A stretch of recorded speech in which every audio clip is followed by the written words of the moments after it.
Imagine unlocking the power of your own mitochondria, the tiny engines inside every cell that power your energy, metabolism, and longevity. Today we're diving into MOTS-C, the groundbreaking mitochondrial-derived peptide. Let's get straight into it. Before I begin, I must say that all the content is informational only. It's not medical advice. Please consult your physician or a licensed medical professional for any health concerns. So what is MOTS-C and how does it work? Well, MOTS-C is naturally produced in your mitochondria, and it activates AMPK, which is your cell's metabolic master switch, and that improves insulin sensitivity, glucose uptake, fat oxidation, and mitochondrial efficiency. So pretty much think better energy, easier fat loss, and exercise-like benefits, which is often why MOTS-C is commonly called the exercise-induced peptide. Now let's get into dosing and cycling. And for my research, I've seen 5 to 10 milligrams per week through a subcutaneous injection.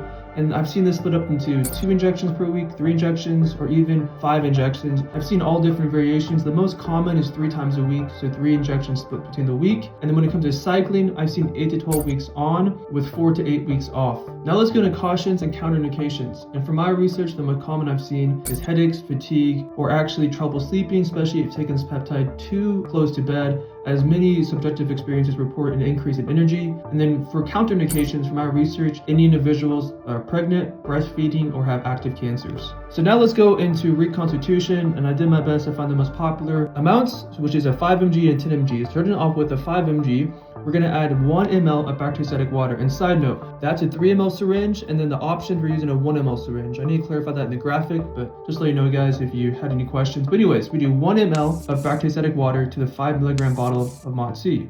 Once mixed well, the most 3 common doses, you have 1 milligram, which would be 20 units, or 0.20 ml, giving about 5 doses per bottle. Then we have 2 mgs, which would be 40 units, or 0.40 ml, giving about 2.5 doses per bottle. And then we have 5 mg, or 100 units, or be 1 ml, giving about 1 dose per bottle.